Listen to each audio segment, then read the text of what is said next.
Praise the Lord. परमेश्वर पिता का धन्यवाद हो कि परमेश्वर पिता ने एक और नया सुबह हमारे जीवन में जोड़ा है।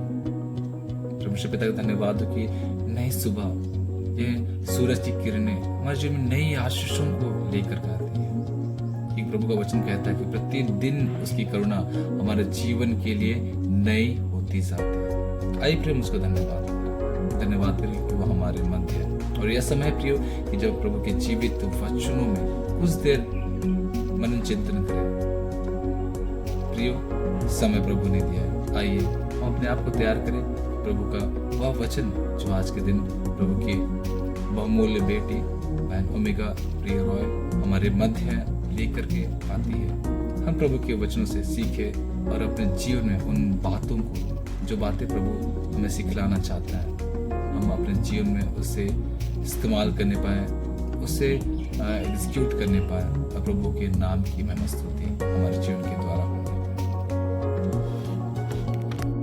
सहाय। Praise the Lord. परमेश्वर का धन्यवाद करते हैं प्रियो कि आज किस दिन तक उसने हमें संभाला है, रखवाली की है, आशीषित किया है उसने और हमसे बहुत प्यार किया है। इस महाउपवास काल की ऋतु में निरंतर वो हमें दृढ़ कर रहा है अपने वचन के द्वारा, वो हमें बलवंत कर रहा है, मजबूत कर रहा है और अपने प्रेम में हमें बढ़ाई चल रहा है। हम उसका धन्यवाद करते हैं।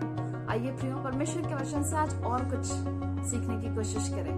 परमेश्वर का वचन उत्पत्ति अध्याय 25 पद संख्या 27 से 34 में एक घटना का जिक्र करता है। इसमें हम दो भाइयों को पाते हैं, बड़ा भाई एसाव, छोटा भाई याकूब।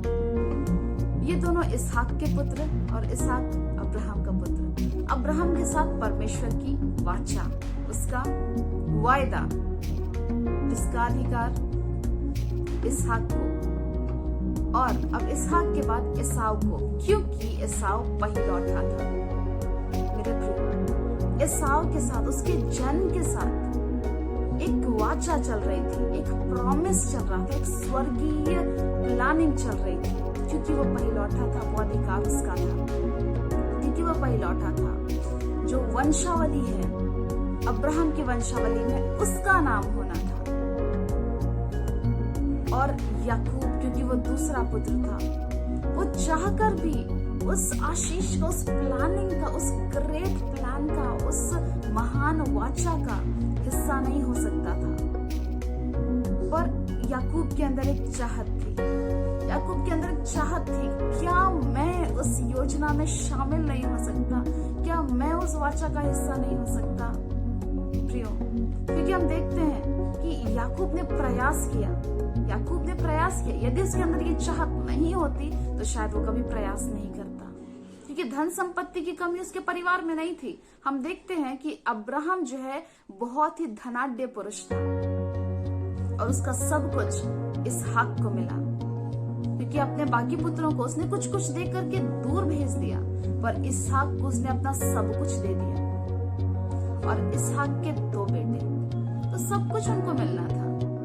धन संपत्ति की कमी नहीं थी, पर एक वाचा, एक प्लानिंग, एक प्रॉमिस, एक स्वर्गीय योजना, उसका हिस्सा याकूब को मिला था। याकूब के अंदर चाहत थी प्रियो। और परमेश्वर का वचन लिखता है कि याकूब सीधा मनुष्य था। हम बहुत सारी बातें उसके विषय में कह सकते हैं कि वो रंगा मारने वाला था, उसने तो छल किया था, परंतु परमेश्वर गवाही देता है कि वो सीधा मनुष्य था, तंबुओं में रहा करता था। उसके अंदर एक चाहत थी, एक इच्छा थी, एक ईगरनेस था कि मुझे शामिल होना है। क्या मुझे ये मौका मिल सकता है? क्या मुझे ये मौका मिल सकता है?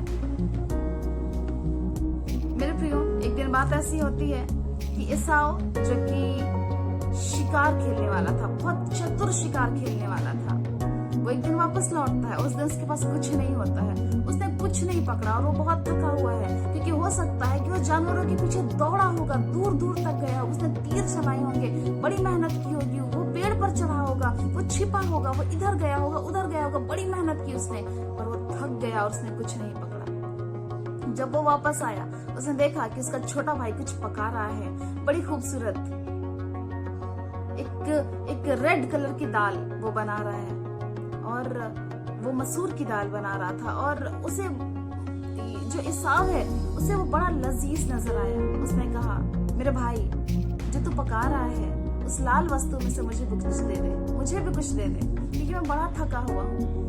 याकूब कहता है, याकूब ने प्रयास करने का एक प्रयास किया, उसने कोशिश की, भैया मेरे बड़े भाई आज अपने पहिलौठे का अधिकार मेरे हाथ भेज दो। मेरे प्रियो, परमेश्वर का वचन इस बात को बतलाता है कि एसाव कहता है, देख मैं तो अभी मरने पर हूँ, इस पहिलौठे के अधिकार से मेरा क्या लाभ होगा। एसाव को इस बात का पता नहीं था कि अब्राहम के साथ इसहाक के बाद एसाव और उसकी वंशावली चलने वाली है। परमेश्वर इस बात को कहेगा कि मैं अब्राहम, इसहाक और एसाव का परमेश्वर हूँ, और अब तक एसाव का विवाह नहीं हुआ, उसके बच्चे नहीं हुए, वो कैसे मर सकता है। उसे इस योजना का विश्वास करना चाहिए था, उसे इस वाचा पर भरोसा करना चाहिए था। और वो कहता है मैं तो थका हुआ, मैं तो मरने पर हूँ। और उसने कहा कि ठीक है, मैं मरने पर हूँ, इस अधिकार से मेरा क्या लाभ होगा। फिर भी बड़ी आसानी से उसने कह दिया, इस अधिकार से मेरा क्या लाभ होगा। याकूब ने कहा शपथ खा, याकूब ने कहा शपथ खा, और उसने शपथ खाई। और मेरे प्रियो, तब याकूब ने उसे रोटी और दाल में से दिया और उसने खाया पिया। वचन कहता है उसने खाया पिया और उठकर चला गया, खाया पिया उठकर चला गया। उसे कुछ पता भी नहीं चला कि उसके शारीरिक कार्य के द्वारा से, उसके सांसारिक कार्य के द्वारा से एक आत्मिक संसार में कैसा बड़ा बदलाव हो गया। जिस जगह लिखा होना था, जिस बुक में लिखा होना था, वंशावली में अब्राहम के बाद इसहाक का नाम, इसहाक के बाद एसाव का नाम लिखा होना था, वहां पर से एसाव का नाम उसकी पूरी वंशावली मिटा दी गई और वहां पर याकूब का नाम चल गया। मेरे प्रियो, वो खाया पिया उठकर चला गया, उसे पता भी नहीं चला कि स्पिरिचुअल रेल्म में कैसा बड़ा बदलाव हो गया उसके इस कार्य के द्वारा से, उसकी शपथ के द्वारा से, उसकी इस बोली के द्वारा से। परमेश्वर कहता है मैं अब्राहम, इसहाक और याकूब का परमेश्वर हूँ, और नहीं कहता मैं एसाव का परमेश्वर हूँ, क्योंकि पहिलौठे का अधिकार याकूब ने पा लिया। उसके अंदर चाहत थी, मैं उस योजना में शामिल होना चाहता हूँ जो योजना परमेश्वर ने बनाई है, जो युगों युगों की योजना है, जिसमें वो मेरे दादाजी से एक प्रॉमिस करता है, जो स्वर्गीय योजना है। मैं अपने जन्म के कारण से उसमें हिस्सा, उसका भागी नहीं हो पाया, लेकिन मैं चाहता हूँ, मेरी ये चाहत है कि मैं उस योजना में शामिल हो जाऊं। और उसने उस अधिकार को खरीदा था मेरे प्रिय, उसे छल से नहीं पाया था, उसने खरीदा था उसे, क्योंकि उसके बड़े भाई ने बेच दिया था उस अधिकार को। मेरे प्रियो, आज मैं आपको कहना चाहती हूँ, आइए हम अपने होठों को थोड़ा सा विराम दें, आइए हम अपनी बातों को सोच समझ कर बोले, क्योंकि हमें नहीं पता कि हमारी एक एक कार्य, हमारी एक एक बात, हमारी एक एक बोली, हमारी एक एक हरकत के द्वारा से हमारे जीवन के लिए, हमारे वंश के लिए, हमारी पीढ़ियों के लिए हम आत्मिक संसार में कैसा बड़ा बदलाव कर देते हैं। आज मैं आपको कहना चाहती हूँ, आत्मिक संसार मायने रखता है, मायने रखता है, हमारी बातें मायने रखती हैं, और ये सब कुछ हम अपने भौतिक जीवन में जो करते हैं उसके द्वारा से प्रभावित होता है। फिर आज मैं कहना चाहती हूँ, अपने लिए कुछ भी ना बोले, कुछ भी उल्टा सीधा ना बोले, अपने लिए कुछ गलत सृष्टि ना करें, अपने बच्चों के लिए गलत ना बोले, अपने मित्रों के लिए, अपने माता पिता के लिए, अपने भाई बहनों के लिए गलत ना बोले कि तू तो कुछ भी नहीं कर पाएगा, पढ़ता लिखता तो है नहीं, तुझको तो बाहर ठेला लगाना पड़ेगा। नहीं मेरे प्रियो, ऐसी बातें न बोले, क्योंकि आपके शब्दों में पावर है, आपके शब्दों में शक्ति है। और आत्मिक जीवन के लिए, आत्मिक संसार में बदलाव को लाने के लिए हमारे ये जो होठ है, हमारे ये जो मुख है, बहुत प्रभावशाली है, क्योंकि वचन कहता है जो अच्छे दिन देखना चाहता है वो अपने जीभ को वश में रखे, वो अपने जीभ को सोच समझकर इस्तेमाल करे। मेरे प्रिय, परमेश्वर हम सबों को ब्लेस करे और हमें सिखाए कि हमें कैसे अपने सांसारिक जीवन में, अपने आत्मिक जीवन के लिए